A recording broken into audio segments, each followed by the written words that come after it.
जिस नारी के ऊपर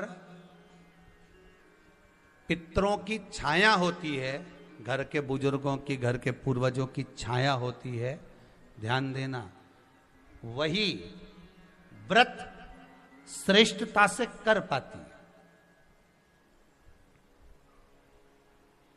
व्रत की श्रेष्ठता उसमें अपने आप आ जाती है। अगर उसके साथ में अगर पितरों की कृपा है, तो पूर्वजों का अगर आशीर्वाद है, तो व्रत वो अच्छे से कर सकेगी।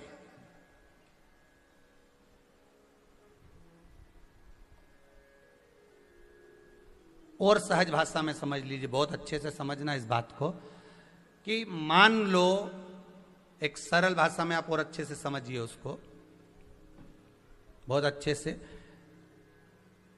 कि जिस व्रत के दिन आपका उपवास है, सोमवार का, मंगलवार का, बुधवार का, गुरुवार का, तीज का, चतुर्थी का, पंचमी का, छठ का, किसी का भी अगर आपका व्रत है, और उस व्रत वाले दिन यदि आपको क्रोध आ रहा है, व्रत वाले दिन अगर आपकी प्रवृत्ति चिड़चिड़ी हो रही है, क्रोध आ रहा है, अपशब्द निकल रहे हैं, और रोना आ रहा है, क्रोध आ रहा है, बहुत सारे परेशानी उसी दिन तुम्हारे सामने आ रही है, समझ लेना कि तुम्हारे घर के पितृ भूखे जरूर है, अन्न भाग मांग रहे हैं। एक बात पहले भी कही थी, शायद आपको ध्यान में होगा, रात्रि को सोने के बाद, विश्राम के बाद, एक बार कहा था, आप लोगों को याद होगा, कि सोने के बाद में 2 घंटे के अंदर अगर आपकी नींद खुलती है, और खुलने के बाद यदि आपको भूख लग रही है, प्यास लग रही है, तो समझ लेना कि आपके पितर, आपके पूर्वज भूखे हैं, अन्न का भाग मांग रहे हैं, पानी पीने को मांग रहे हैं। उससे नहीं समझ सकते तो व्रत से समझो।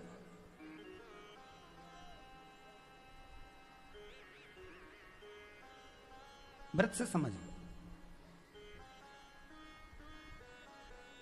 मान लो आपने व्रत किया और आपकी प्रवृत्ति चिड़चिड़ हो रही है, क्रोध आ रहा है, अपशब्द निकल रहे हैं, ताने निकल रहे हैं, या कोई कुछ कहकर चले गया, और आपकी आंखों में अश्रु भर रहे हैं, आपकी आंखों में आंसू आ रहे हैं, तो वो श्रेष्ठ व्रत नहीं हो सकता, उसमें दुख है।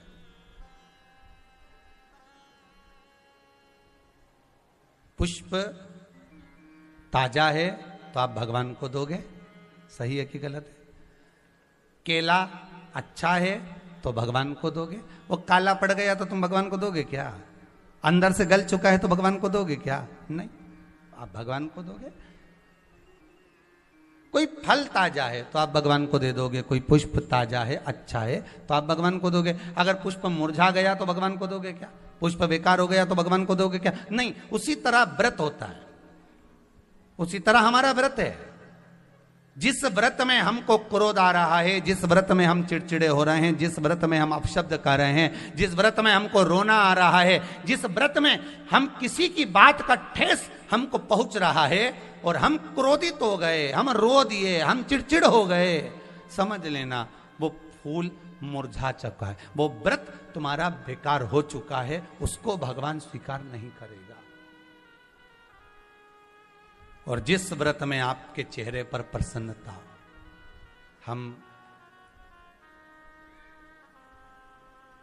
इस व्यासपीठ से कहना चाहेंगे कि जितने भी यजमान यहाँ कथा करवाने आते हैं, जितने भी यजमान यहाँ पहुँचते हैं या ऑनलाइन वहीं से बैठकर पूजन कर कर कथा करवाते हैं, हम उनको भी कहते हैं कि 7 दिन की आपकी शिव महापुराण की कथा है, 5 दिन की आपकी शिव महापुराण की कथा है, 9 दिन की आपकी शिव महापुराण की कथा है, शंकर की कथा, चाहे भागवत कथा हो, चाहे रामायण कथा हो, रामचरितमानस हो, चाहे गीता हो, जिस पुराण को आप बचवा रहे हो, जिस पुराण को आप करवा रहे हो, जो करवाने वाला होता है उसके चेहरे पर स्माइल होना चाहिए, प्रसन्नता होना चाहिए।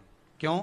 क्योंकि इस पुराण को आप अकेले नहीं सुन रहे, इस पुराण को आपके पितृलोक में विराजमान पितृ पूर्वज भी श्रवण कर रहे हैं। जितनी आपकी चेहरे पर प्रसन्नता होगी, उतनी आपके पूर्वज भर भर कर आशीर्वाद देंगे। 7 दिन तक, जब तक आप कथा का रसस्वादन कर रहे हो, कथा श्रवण कर रहे हो, 7 दिन तक आपके चेहरे पर अगर प्रसन्नता है तो पूर्वजों का आशीर्वाद आप पर बना हुआ है, आप पर